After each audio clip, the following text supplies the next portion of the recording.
छगन भुजबळ अचानकपणे सकाळी सिल्वर ओकवर पोहोचलेले आहेत। आता त्यांच्या शरद पवारांसोबतच्या भेटीला सुरुवात झालेली आहे। साधारणतः 1.5 तास ते वेटिंगवर होते आणि आता अगदी 5 ते 10 मिनिटांपूर्वी त्यांची शरद पवारांसोबतची भेट सुरू झालेली आहे। राज्याच्या राजकारणातली ही अत्यंत महत्त्वाची घडामोड म्हणावी लागेल। छगन भुजबळ अचानकपणे सिल्वर ओकवर पोहोचले। त्यांचे जे काही ठरलेले कार्यक्रम होते त्यात कुठेही याचा उल्लेख होत नव्हता अशी माहिती समोर आलेली आहे। भुजबळांचा ताफा सिल्वर ओकवर गेला।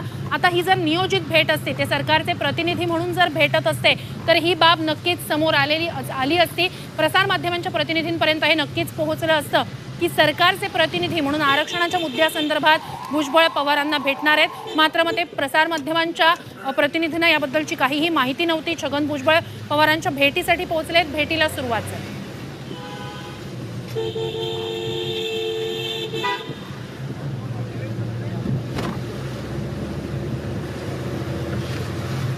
या सगळ्या संदर्भात अधिकची माहिती सिल्वर ओकवरून घेऊया आपले प्रतिनिधी विशाल सवने यांच्याकडून। विशाल, सिल्वर ओकवरची ही घडामोड अत्यंत महत्त्वाची असणार आहे। 2019 मध्ये सिल्वर ओक हाच केंद्रबिंदू होता, राज्याच्या राजकारणाला कलाटणी देणारा।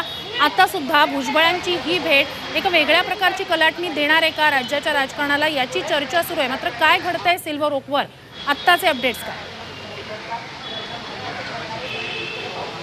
नक्कीच काही वेळापूर्वीच म्हणजे साधारण 5 ते 10 मिनिटापूर्वीच शरद पवार आणि छगन भुजबळ यांच्यामध्ये भेट जी आहे ती झालेली आहे। दोघांमध्ये बैठक जी आहे, चर्चा जी आहे ती सुरू आहे। आणि सर्वात महत्त्वाचं सांगायचं म्हणजे की जवळपास 1.5 तासभर छगन भुजबळ जे आहेत ते वेटिंगवर असल्याची देखील माहिती जी आहे ती उपलब्ध होत होती। कारण छगन भुजबळ यांच्या अगोदर मिलिंद नार्वेकर जे आहे त्यांनी शरद पवार यांची एक भेट घेतली होती।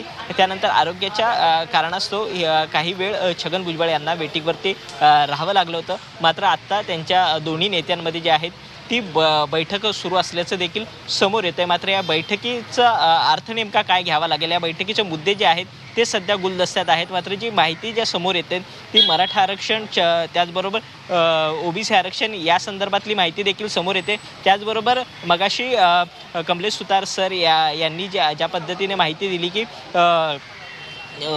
तिसरी आघाडी अजित पवार जी आहे ती करण्याच्या तयारीत असल्याकारणाने कुठेतरी आपलं राजकीय अस्तित्व जे आहे ते बळकट ठेवण्यासाठी पुन्हा एकदा छगन भुजबळ जे आहेत ते शरद पवार यांच्याकडे गेलेत का, हे देखील पाहणं महत्त्वाचं ठरणार आहे। मात्र ज्यावेळेस छगन भुजबळ बाहेर येतील त्यावेळेस नेमके या भेटीमागचं नेमकं कारण काय आहे ते स्पष्ट होईल का, हे पाहणं देखील तितकंच महत्त्वाचं ठरतंय। छगन भुजबळ आणि शरद पवारांची आता भेट होते आहे। भेट कधी संपते आहे, त्यानंतर भुजबळ प्रसारमाध्यमांशी संवाद साधणार आहेत का, या सगळ्याबद्दलचे अपडेट्स घेण्यासाठी आम्ही तुमच्याकडे येऊच। विशाल, तुम्ही या महत्त्वाच्या घडामोडीवर लक्ष ठेवून राहा। तूर्तास धन्यवाद तुम्ही दिलेल्या संपूर्ण माहितीसाठी।